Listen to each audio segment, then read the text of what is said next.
Movie के start होते ही हमें कुछ साल पहले का टाइम दिखाया जाता है जहाँ पर कुछ वर्कर्स एक माइन में काम कर रहे होते हैं।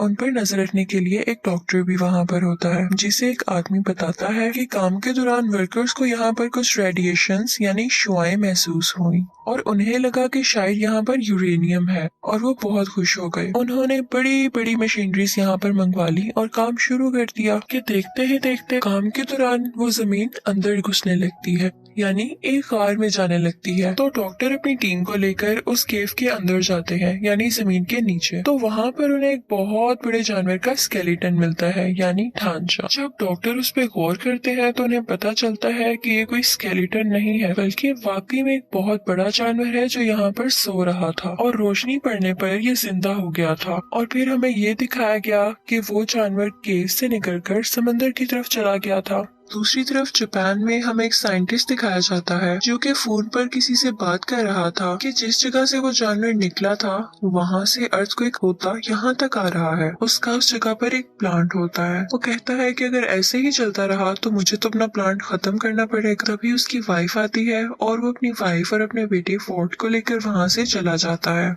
वो अपनी वाइफ से कहता है कि जो अर्थक्वेक के झटके आ रहे हैं ये मुझे कोई अच्छी बात नहीं लग रही, तो तब तक तुम मेरे प्लांट के पास मेरे कुछ टीम के साथ रहोगी। फिर हमें वही साइंटिस्ट एक लैब में दिखाया जाता है जो कि पता लगा रहा था कि असल में ये अर्थक्वेक के झटके आ कहाँ से रहे हैं, लेकिन उनमें से किसी को कुछ भी पता नहीं चल रहा था। तो वो कहता है कि सब मशीनरीज ऑफ कर दी जाए क्योंकि हम नहीं जानते कि ये झटके किस चीज के हैं और कहीं ये हमें नुकसान न पहुंचा दें। इसी के साथ वहाँ पर फिर से अर्थक्वेक आने लगता है और साइंटिस्ट की वाइफ भी वहाँ पर आ जाती है। वो वहाँ से भागने लगती है और चैम्बर में ब्लास्ट होने की वजह से एक पॉइजनस गैस यानी जहरीली गैस उसकी तरफ बढ़ने लगती है। साइंटिस्ट अपनी वाइफ को बचाने के लिए आगे बढ़ता है लेकिन तब तक बहुत देर हो चुकी थी और गैस पूरी तरह से उस कैबिन में फैलने लगी थी। तो उसकी वाइफ उससे कहती है कि दरवाजा बंद कर दो इससे पहले कि ये गैस यहाँ तक पहुँच जाए। और ना चाहते हुए भी साइंटिस्ट को वो दरवाजा बंद करना पड़ता है और इसके बाद वो काफी उदास हो जाता है क्योंकि उसकी वाइफ अंदर रह गई थी। वो उससे कहती है कि हमारे बेटे फोर्ड का ध्यान रखना और इसी के साथ रेडिएशन की वजह से वो पूरा का पूरा प्लांट तबाह हो जाता है। फोर्ड भी ये सब कुछ अपने स्कूल से देख रहा था। अब हमें 15 साल बाद का वक्त दिखाया जाता है। फोर्ड अब एक फौजी बन चुका था और कुछ मंथ की ट्रेनिंग के बाद वो अपने घर वापस आया था। वो अब मैरिड था कि उसकी वाइफ को कॉल आती है कि फोर्ड के डैड को पुलिस ने पकड़ लिया है। फोर्ड अपने डैड से नफरत किया करता था क्योंकि वो समझता था कि उसकी मदर की डेथ उनकी वजह से हुई, लेकिन अपनी वाइफ के कहने पर वो उन्हें मिलने चला जाता है और जाकर अपने फादर को पुलिस से छुड़वा लेता है। फिर वो दोनों घर आते हैं तो उसका फादर उससे कहता है कि बेटा वो एक एक्सीडेंट नहीं था बल्कि उसके पीछे कुछ रेडिएशंस थी और सेम चीज हम अभी भी फील कर रहे हैं फिर से। और वो अभी भी इसलिए अरेस्ट हुआ था क्योंकि वो उस जगह पर गया था जहाँ पर पुलिस ने जाने से मना किया था। वो बताता है कि मेरे दोस्त ने भी वॉइस फ्रीक्वेंसी नोट की है यानी वहाँ पर से अजीबोगरीब आवाजें आती हैं, तो मुझे वहाँ पर जाकर देखना होगा और ये साबित करना होगा कि उस रोज प्लांट पर जो ब्लास्ट हुआ वो कोई एक्सीडेंट नहीं था। तो फिर फोर्ड भी अपने फादर के साथ वहाँ पर जाता है। अब वो लोग नोट करते हैं कि वहाँ पर कोई जहरीली गैस या रेडिएशन नहीं थी। वहाँ पर पुलिस फिर से आ जाती है और उन दोनों को पकड़कर अपने साथ ले जाती है और वहाँ पर वही डॉक्टर जो मूवी के स्टार्टिंग सीन में दिखाया गया था वो भी होता है। वो सब साइंटिस्ट से पूछते हैं कि आखिर तुम बार बार उस जगह पर क्यों जाते हो, तो वो सब कुछ बताने लगता है जो वो करना चाहता था। डॉक्टर ये सुनकर बहुत हैरान होता है क्योंकि इतनी सारी इन्फॉर्मेशन तो उसे भी नहीं पता थी। वो वहाँ पर एक बहुत बड़ी पत्थर जैसी चीज पर कुछ एक्सपेरिमेंट्स कर रहे हैं। अचानक वो पत्थर हिलने लगता है तो वो लोग उस पर बिजली फेंकते हैं यानी इलेक्ट्रिकल शॉक देते हैं। वो पत्थर टूट जाता है और उसके अंदर से एक बहुत बड़ा क्रिएचर बाहर आता है। वो बहुत ही ज्यादा बड़ा था और लोगों पर बिजली जैसी कोई चीज फेंक रहा था। और फिर हमें दिखाया जाता है कि वो जानवर खुद को कैद से आजाद करवाकर प्लांट से बाहर आ जाता है और वहाँ से उड़ जाता है। अगले दिन कैप्टन आते हैं और डॉक्टर को अपने साथ जाने का कहते हैं। डॉक्टर अपने साथ साइंटिस्ट और फोर्ड को भी ले लेता है, लेकिन इस वाकये में साइंटिस्ट काफी जख्मी हो चुका था। वहाँ पर जाकर उनका हेड उन्हें बताता है कि ये क्रिएचर कोई आम क्रिएचर नहीं है। जब जमीन की रेडिएशंस कम होती गयी तो ये समंदर की गहराइयों में चला गया ताकि ये वहाँ से अपनी एनर्जी ले सके। वो बताते हैं कि हमारी कंपनी को भी उसे ढूंढने के लिए बनाया गया था। वो आज तक नहीं मरा और उसका नाम गॉडजिला था। और ये वही जानवर था जिसे लोग अर्थक्वेक समझ रहे थे, और वो चलता चलता यहाँ जापान के एक प्लांट में आ गया, क्योंकि उसे कोई ऐसी जगह चाहिए थी जहाँ से वो बहुत सारी एनर्जी एक साथ ले पाता। इसी के साथ हमें दिखाते हैं कि साइंटिस्ट की वहाँ पर डेथ हो जाती है, और वो सब लोग काफी परेशान हो जाते हैं कि आज तो ये मरे हैं, कल को कोई और भी मर सकता है। अचानक वहाँ पर हेड को कॉल आती है कि एक समंदर से अजीबोगरीब रेडिएशंस आ रही हैं, और उन्हें पता चलता है कि वो क्रिएचर वहीं पर मौजूद है, और वो वहाँ पर न्यूक्लियर बॉम्ब खा रहा था क्योंकि उसे एनर्जी चाहिए थी। लेकिन इसके साथ साथ उन्हें वहाँ पर किसी और चीज के भी सिग्नल्स मिल रहे थे। वहाँ पर कुछ लोग भेजे गए थे जो देखते हैं कि समंदर से एक बहुत बड़ा जानवर बाहर आ रहा है। वो दरअसल वही खतरनाक क्रिएचर था जो कि अब शहर में आ चुका था, और सब लोग उससे बहुत ज्यादा डर रहे थे। और उसी के साथ हमें गॉडजिला दिखाया जाता है जो कि गुस्से से चिल्ला रहा था। अगले दिन टीवी पर न्यूज आती है कि वो क्रिएचर गॉडजिला से बचकर भाग गया। अब वो खतरनाक क्रिएचर समंदर में जाकर और भी जानवरों को अपने साथ मिला रहा। डॉक्टर की टीम मेंबर कहती है कि बहुत टाइम पहले हमें 2 अंडे मिले थे। एक अंडे में से एक जानवर निकलकर जापान के उसी प्लांट पर चला गया था, और हम नहीं जानते कि दूसरे अंडे का क्या हुआ। उसे एक जगह पर सेफली रखवा दिया गया था। जब कुछ लोगों को वहाँ पर देखने के लिए भेजा जाता है तो वो लोग देखते हैं कि अंडे में से वो जानवर निकलकर कहीं जा चुका है। पता चलता है कि ये दूसरा अंडा उसी खतरनाक क्रिएचर का था, और वो उसमें से निकल किसी और शहर में जाकर तबाहियां मचा रहा था। इन दोनों को पुलिस ढूंढने लगती है। फिर हमें दिखाया जाता है कि डॉक्टर टीवी पर दूसरे क्रिएचर की फुटेज देख रहे होते हैं। वहाँ पर वो नोट करते हैं कि इस क्रिएचर के तो पर ही नहीं है जैसे पहले क्रिएचर के थे। रिसर्च करने पर उन्हें पता चलता है कि ये फीमेल है और पहला क्रिएचर मेल था। अब क्योंकि फोर्ड भी एक फौजी था तो उसे आर्मी के साथ हर जगह भेज दिया जाता है कि वो उन क्रिएचर्स को रोक सके। दूसरी तरफ हमें कैप्टन बताता है कि वो क्रिएचर्स बहुत तबाही कर रहे हैं, तो हेड उनसे कहता है कि हमें इन्हें एक बहुत ही खतरनाक बॉम्ब से उड़ाना पड़ेगा। तो कैप्टन कहता है कि इससे तो उन्हें फायदा होगा क्योंकि उन्हें न्यूक्लियर एनर्जी चाहिए और इससे वो और ज्यादा स्ट्रॉन्ग होंगे। तो हेड कहता है कि हम इसके सिवा कर भी क्या सकते हैं, रिस्क तो लेना होगा। वो दोनों क्रिएचर्स अपनी एनर्जी रिस्टोर करने के लिए यानी रेडिएशंस को खुद में फिल करने के लिए एक समुद्र में जा रहे थे, क्योंकि समुद्र की गहराई से उन्हें बहुत सारी रेडिएशंस मिली और गॉडजिला दूसरी तरफ उन्हें मारने के लिए आ रहा था। तो ये सब लोग भी उसी समुद्र की तरफ बढ़ते हैं और वो न्यूक्लियर बॉम्ब भी अपने साथ रख लेते हैं। फोर्ड भी इन पर नजर रखे हुए था। वो बॉम्ब उन्होंने एक बोट पर रखा हुआ था। मेल क्रिएचर आकर उस बोट पर अटैक कर देता है और वो न्यूक्लियर बॉम्ब उठाकर वहां से चला जाता है। अब वो दोनों क्रिएचर्स उस बॉम्ब को लेकर वहां से दूर चले गए थे क्योंकि उन्हें वो चीज मिल गई थी जिससे उन्हें बहुत सारी एनर्जी मिलने वाली थी। आर्मी का और हेड का ये प्लान अब पूरी तरह जाया हो चुका था। वो लोग सोचते हैं कि हमसे तो कुछ भी नहीं हो पाएगा, तो शायद गॉडजिला हम सबकी जान बचा ले। फिर हमें दिखाया जाता है कि वो क्रिएचर्स शहर में बहुत तबाही मचा रहे थे, लेकिन लकीली गॉडजिला भी वहां पर आ जाता है और आर्मी भी वहीं पर थी। फिर हमें दिखाया जाता है कि गॉडजिला इस क्रिएचर के सामने आ जाता है और ये लोग लड़ने लगते हैं। ये बहुत ही बड़े थे और लड़ते लड़ते बहुत चीजें डिस्ट्रॉय कर रहे थे, तो सब लोग पीछे हट जाते हैं। यहाँ पर अभी सिर्फ मेल क्रिएचर ही मौजूद था, तो गॉडजिला उससे आसानी से लड़ पा रहा था और वो उसे मारने ही वाला होता है कि पीछे से फीमेल क्रिएचर आकर उस पर अटैक कर देती है और अब गॉडजिला इन दोनों से अकेला लड़ रहा था। यहाँ पर गॉडजिला के लिए उन दोनों को मारना काफी मुश्किल हो रहा था। दूसरी तरफ हमें दिखाया जाता है कि आर्मी को अंडरग्राउंड यानी जमीन के नीचे एक घोंसले में बहुत से अंडे मिलते हैं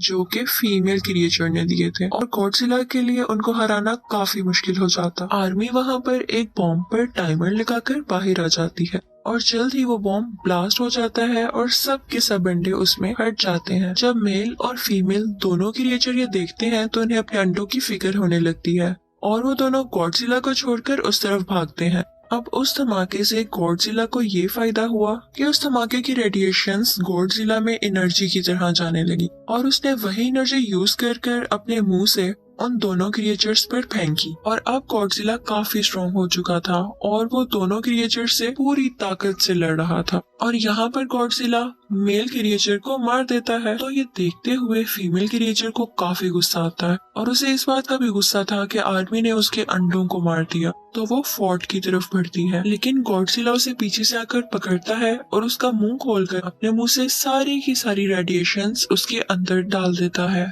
जिसकी वजह से उसे बहुत पेन होने लगती है और वो मर जाती है। फोर्ट भी यहाँ पर काफी जख्मी हो चुका था, लेकिन आर्मी उसे ठीक करने के लिए वहाँ से ले जाती। अगले दिन हमें गॉडजिला दिखाया जाता है। लोग समझ रहे थे कि वो मर चुका है, लेकिन वो थक चुका था और अपनी आंखें बंद कर कर लेटा हुआ था कि अचानक वो उठता है और वापस समुद्र में जाने के लिए चलने लगता है। वो इनफैक्ट यहाँ पर किसी को कोई नुकसान नहीं पहुँचाने आया था। उसकी दुश्मनी तो बस उन खतरनाक क्रिएचर्स से थी, और अब जैसा कि उसने उनको मार दिया तो वो वापस समुद्र में चला जाता है। और अब दिखाया जाता है कि फोर्ड भी अपनी बीवी और बेटे के पास चला गया था और सब कुछ यहाँ पर ठीक हो जाता है। इसी के साथ मूवी भी एंड होती है जब एक गॉडजिला ने 2 क्रिएचर्स को मार दिया था। अब इस वाक़ये को 5 साल गुजर चुके थे और हम एक औरत एमा को देखते हैं जिसकी एक बेटी होती है और वो इसी ऑर्गेनाइजेशन के साथ काम कर रही, जिसका मकसद उन्हें क्रिएचर्स को ढूंढना था। और इनका घर जंगल के बीचों बीच था कि एक दिन अचानक इनके घर के पास एक धमाका होता है और ये दोनों माँ बेटी डरते डरते ऑर्गेनाइजेशन की तरफ चले जाते हैं, जहाँ ये देखती हैं कि एक क्रिएचर ने इस दुनिया में कदम रखा है, यानी वो अभी अभी पैदा हुई है। जैसे ही वो अपने आसपास इतने सारे लोगों को देखती है तो वो घबरा जाती है और उन पर अटैक करने लगती है। अब एमा के पास एक ऐसी डिवाइस थी जिससे उस क्रिएचर का गुस्सा ठंडा हो सकता था। इनफैक्ट वो डिवाइस उस क्रिएचर के आसपास की फ्रीक्वेंसी को कम कर देती थी। एमा वो डिवाइस उसके पास करती है तो वह सुकून में आ जाती है। वो सब इस कामयाबी पर काफी खुश थे, लेकिन तभी वहाँ पर एक आदमी एलन आता है। वो इस डिवाइस को हासिल करना चाहता था, इसलिए वो एमा और उसकी बेटी को वहाँ से लेकर चला जाता है। उसे लगता था कि इंसानों ने इस प्लेनेट अर्थ का बिल्कुल ख्याल नहीं रखा और नेचर के साथ छेड़छाड़ की है। वो चाहता था कि क्रिएचर्स को वापस जमीन पर ले आए। वो एमा को और उसकी बेटी को किसी और मुल्क में उसी ऑर्गेनाइजेशन की दूसरी ब्रांच में ले आता है, जहाँ एमा की ऑर्गेनाइजेशन के खिलाफ मीटिंग चल रही थी और इसी ऑर्गेनाइजेशन के और भी साइंटिस्ट यहाँ पर थे। वो चाहते थे कि हम नेचर की हिफाजत करें। उसी ऑर्गेनाइजेशन के लोगों में से एक डॉक्टर को पता चलता है कि एमा और उसकी बेटी को किडनैप कर यहाँ पर लेकर आया गया है। वो ये सुनते ही एमा के एक्स हस्बैंड के पास जाता है और इनफैक्ट वो डिवाइस भी इसी ने बनाई थी। डॉक्टर उसे अपने मिशन के बारे में बताता है, लेकिन वो हरगिज नहीं मानता। फिर वो उसे बताता है कि इससे तुम्हारी बेटी और तुम्हारी बीवी वापस आ सकती। तो काफी मनाने के बाद वो मान जाता है और फिर वो समुद्र के नीचे अपने कंट्रोल रूम में चले जाते हैं, जहाँ जहाँ इन लोगों की ऑर्गेनाइजेशन की ब्रांच थी वहाँ वहाँ इन लोगों ने एक एक क्रिएचर को ट्रैप करके रखा हुआ था। अब ये यहाँ पर इसलिए आए थे ताकि वो इस क्रिएचर को ट्रैप कर सकें और इसी के साथ वो गॉडजिला को भी ढूंढने की कोशिश करते हैं, लेकिन बहुत ज्यादा ढूंढने पर भी उन्हें गॉडजिला का सिग्नल कहीं से नहीं मिलता। लेकिन अचानक से फ्रिक्वेंसी बहुत तेज हो जाती और ऐसे लग रहा था जैसे गॉडजिला बहुत पास है और बहुत गुस्से में है। सब लोग डर जाते हैं और फिर अचानक हमें गॉडजिला दिखाई देता है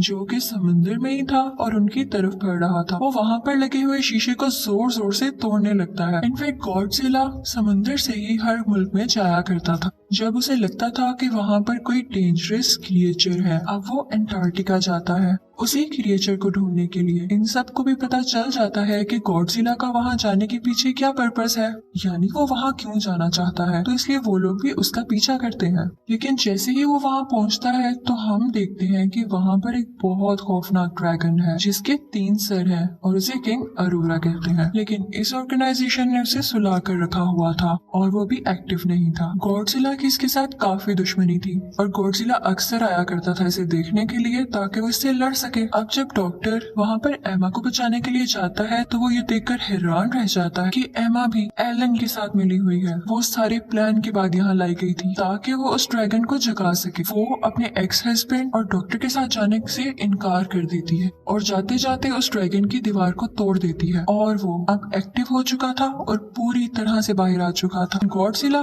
को तो इसी बात का इंतजार था तो वो आगे बढ़ता है ताकि वो उससे लड़ सके। दोनों की काफी फाइट होती है और फिर उसके बाद वो मॉन्स्टर गॉडजिला को गिराकर अब बाकी लोगों की तरफ आता है। एमा जब ये सब कुछ देखती है तो वो सोचती है कि इस तरह तो काम बिगड़ जाएगा, तो वो अपनी डिवाइस को ऑन करती है और उस मॉन्स्टर का गुस्सा ठंडा करती है और इसीलिए वो मॉन्स्टर किसी को कुछ नहीं कहता और फिर एमा एलन के साथ यहाँ से चली जाती है। दूसरी तरफ वो लोग भी वहाँ से निकल जाते हैं। अब ऑर्गेनाइजेशन के लोग उस मॉन्स्टर के पीछे थे ताकि उसे ढूंढकर खत्म कर सकें, लेकिन तभी एमा उनको वीडियो कॉल करती है। वो कहती है कि मैं तुम लोगों को बताती हूँ मैं दुश्मनों के साथ क्यों मिली। तुम लोग इस काबिल थे कि तुम्हारे साथ रहा जाता। तुम तो क्रिएचर्स को और इवन नेचर को नुकसान पहुंचाते हो और मैं एक एक करके सब क्रिएचर्स को आजाद कर दूंगी। तुम लोगों ने जमीन के साथ बहुत बुरा किया है, लेकिन यही क्रिएचर्स अब हमारी मदद कर सकते हैं क्योंकि इनकी बॉडी में रेडिएशंस हैं, यानी शुआएं हैं। तो जहाँ जहाँ ये लोग जाएं अपनी रेडिएशन से ये जमीन को वापस ठीक कर सकेंगे। ऑर्गेनाइजेशन के लोग उससे कहते हैं लेकिन ये क्रिएचर्स तो इंसानों को मारना चाहते हैं, तो तुम कैसे इनको अपना साथी समझती हो। तो वो कहती है कि तुम्हारी सोच गलत है। हम सदियों से एक साथ रहते आ रहे थे, सब कुछ बैलेंस में था। हम इन्हें कुछ नहीं कहते थे तो ये भी हमें कुछ नहीं कहते थे। हम इनका ख्याल रखते थे, लेकिन अब तुम लोगों ने इसके साथ बुरा करना शुरू किया तो क्या ये तुम लोगों के सामने अच्छे बन के बैठे रहें और अपनी हिफाजत ना करें। वो कहती है कि मैं इनको आजाद करके ही छोड़ूंगी और इसी के साथ वो कॉल बंद कर देती है। अब जैसा कि एमा ने कहा था वो बाकी क्रिएचर्स को भी आजाद करेगी तो वो अपने मिशन पर निकल जाती है। सब लोग काफी परेशान थे कि अगर ये इसी तरह करती रही तो हमारे लिए बहुत मुश्किल हो जाएगी। एमा आगे बढ़कर एक और क्रिएचर को आजाद कर देती है जो कि वोल्केनो में से निकलता है और वो वोल्केनो ऐसी जगह पर था जहाँ पर आसपास लोग भी थे, यानी पूरा शहर बसता था। वो बिल्कुल बेरहम हो जाती है, किसी के बारे में कुछ नहीं सोचती, बस उसे क्रिएचर आजाद करने थे। ये क्रिएचर जो अब वोल्केनो से निकला था बहुत ही बड़ा था। आर्मी अपने जहाज से इस पर काफी अटैक्स करती है, लेकिन ये आगे से उनको गिराने ही वाला होता है कि वो डर के वहाँ से भाग जाता है क्योंकि वहाँ पर किंग मॉन्स्टर आ चुका था जो कि हमारे सबसे पहले समंदर में आजाद किया था। उन दोनों में काफी लड़ाई होती है और क्योंकि किंग ड्रैगन काफी ज्यादा पावरफुल था तो उसे काफी जख्मी कर देता है। अब वो बढ़ता है ऑर्गेनाइजेशन के लोगों की तरफ। वो उन पर अटैक करने ही वाला होता है कि समंदर से गॉडजिला बाहर आता है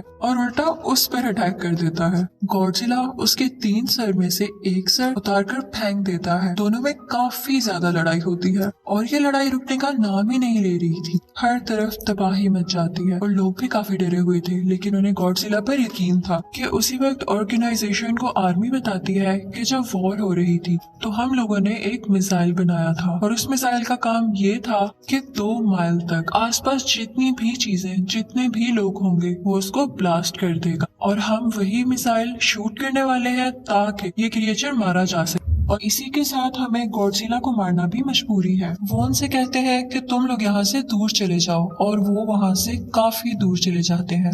अब आर्मी समुद्र में वो मिसाइल फेंक देती है और बहुत बड़ा ब्लास्ट हो जाता है। इसमें गॉडजिला काफी जख्मी हो जाता है और दूर जाकर गिरता है, लेकिन हम देखते हैं कि मॉन्स्टर यानी उस ड्रैगन को कुछ भी नहीं हुआ, बल्कि इन लोगों ने तो उसकी मदद की थी गॉडजिला को मारकर। और उसके बाद वो वोल्केनो पर जाकर बैठ जाता है, जिसके बाद वो अपना सर दोबारा से ग्रो कर लेता है और इसी के साथ वो सिग्नल्स देता है जिसकी वजह से दुनिया में मौजूद सब की सब क्रिएचर्स जाग जाती हैं। अब ऑर्गेनाइजेशन वाले काफी परेशान थे क्योंकि इस किंग मॉन्स्टर यानी ड्रैगन को इतने बड़े मिसाइल से भी कुछ नहीं हुआ था, तो इसका ये मतलब था कि ये बहुत पावरफुल था और इसे कैसे हराना है वो रिसर्च करने लगते हैं। तो उन्हें पता चलता है कि ये जमीन का क्रिएचर तो है ही नहीं, बल्कि ये एलियन है जो कि दूसरी दुनिया से आया है और इसीलिए गॉडजिला इसको मारना चाहता था क्योंकि गॉडजिला ऑलरेडी से यहाँ का किंग था और वो नहीं चाहता था कि कोई और उसकी जगह ले। अब बाकी क्रिएचर्स भी आने लगे थे और इसी के साथ वो क्रिएचर भी आ जाती है जो हमें मूवी के स्टार्ट में दिखाई गई थी, जो कि उसी ऑर्गेनाइजेशन में पैदा हुई थी। इस मूवी में हमें ये दिखाया गया है कि वो गॉडजिला की पार्टनर यानी साथी होती है। उसे गॉडजिला के सिग्नल्स कहीं नहीं मिलते तो वो उसके लिए एक सॉन्ग गाने लगती है। तो तभी से ऑर्गेनाइजेशन वाले भी देखते हैं कि उन्हें गॉडजिला के सिग्नल्स मिलने लगे थे, जिनसे उन्हें पता चलता है कि वो अभी भी जिंदा है और वो उस जगह चली जाती है जहाँ पर गॉडजिला था और ये लोग भी उसका पीछा करते करते समंदर के नीचे चले जाते हैं। समुद्र की बहुत गहराई में आकर ये देखते हैं कि दीवार पर तरह तरह की पेंटिंग्स हुई है, जिनसे पता चलता है कि ये क्रिएचर्स गॉडजिला और इंसान सदियों से एक साथ रहते आ रहे थे। ये जगह गॉडजिला की हुआ करती थी और मिसाइल के बाद जब ये जख्मी हो गया था तो ये यहाँ पे खुद को ठीक करने आया था और इस जगह पर काफी ज्यादा रेडिएशन थी और इसीलिए वो यहाँ आया था क्योंकि रेडिएशन इनकी बॉडी को यानी जख्मी हिस्सों को ठीक करती थी। तो डॉक्टर एक आइडिया देता है कि क्यों ना यहाँ पर एक न्यूक्लियर ब्लास्ट किया जाए और उसकी रेडिएशन से इसको और जल्दी एनर्जी मिल सकेगी। फिर डॉक्टर कुछ न्यूक्लियर कैप्सूल्स लेकर गॉडजिला के पास जाते हैं और इतनी देर में इनकी बाकी की टीम वहाँ से दूर निकल जाती है ताकि ब्लास्ट से उनको कुछ ना। और डॉक्टर आखिरी बार गॉडजिला की बॉडी पर हाथ रखते हुए कहता है गुड बाय और इसी के साथ बहुत बड़ा ब्लास्ट होता है और समंदर के नीचे हर चीज तबाह हो जाती है। इससे गॉडजिला को बहुत ज्यादा एनर्जी मिल चुकी थी और इसी के साथ एमा की बेटी वो डिवाइस उठाकर माइक पर लगा देती और उसकी फ्रिक्वेंसी हाई कर देती है ताकि आसपास जितने भी क्रिएचर्स हैं वो इसको महसूस करके सुकून में आ जाएं। लेकिन किंग मॉन्स्टर यानी ड्रैगन इस बात को फील कर लेता है कि किसी इंसान का ही काम है और फिर वो उस लड़की के पीछे जाता है ताकि उसे मार सके। लेकिन गॉडजिला फौरन से वहां पर आ जाता है और ये लोग भी मुसलसल गॉडजिला की हेल्प कर रहे थे ताकि ये किंग मॉन्स्टर को हरा दे। लेकिन अभी भी गॉडजिला इतना पावरफुल नहीं हो सका था कि वो उसको हरा सके और किंग मॉन्स्टर गॉडजिला को मारने ही वाला होता है कि पीछे से गॉडजिला की पार्टनर यानी वही क्रिएचर आ जाती है और किंग मॉन्स्टर पर हमला कर देती है। लेकिन एक और क्रिएचर आ जाता है और उसे रोक देता है। अब यहाँ इन दोनों की भी फाइट हो जाती है और गॉडजिला की पार्टनर क्रिएचर उसको मार डालती है और फिर वो आती है गॉडजिला की तरफ। अब लकीली आसपास की रेडिएशन से गॉडजिला का एनर्जी लेवल काफी ज्यादा होता जा रहा था, लेकिन वो जख्मी था तो वो उसको हरा नहीं पा रहा था। अब यहाँ पर गॉडजिला की पार्टनर क्रिएचर अपनी जान की कुर्बानी देती है और खुद को ब्लास्ट कर लेती है। उसकी बॉडी से जितनी भी एनर्जी और रेडिएशन निकलती है वो गॉडजिला के अंदर जाने लगती हैं, जिससे उसके जख्म ठीक होने लगते हैं और एक बार वो फिर से पावरफुल क्रिएचर बन के खड़ा हो जाता है। अब हमें दिखाया जाता है कि एमा अपनी बेटी के साथ है और उसका एक्स हस्बैंड भी उसके पास आ गया है। अब एमा अपनी डिवाइस निकालती है ताकि दूसरी क्रिएचर का गुस्सा ठंडा कर सके, लेकिन वो उसके पीछे भागने लगती है। ऑर्गेनाइजेशन के लोग और आर्मी के लोग भी वहाँ से जा चुके थे और किंग मॉन्स्टर अब मारने ही वाला था एमा को। गॉडजिला उससे फाइट करने लगता है लेकिन किंग मॉन्स्टर उस पर आग उगलने लगता है। गॉडजिला अब जानता था कि उसका एनर्जी लेवल पूरा है और वो आसानी से अब उसको हरा सकता है और फिर फाइनली वो उसे हिट कर कर मार गिराता है और हर तरफ अब सुकून हो चुका था। और फिर हमें दिखाया जाता है कि सब क्रिएचर्स गॉडजिला के सामने आते हैं और झुकते हैं क्योंकि फाइनली वो अब यहाँ का किंग था। और इसी के साथ मूवी एंड हो जाती है। Thank you for watching.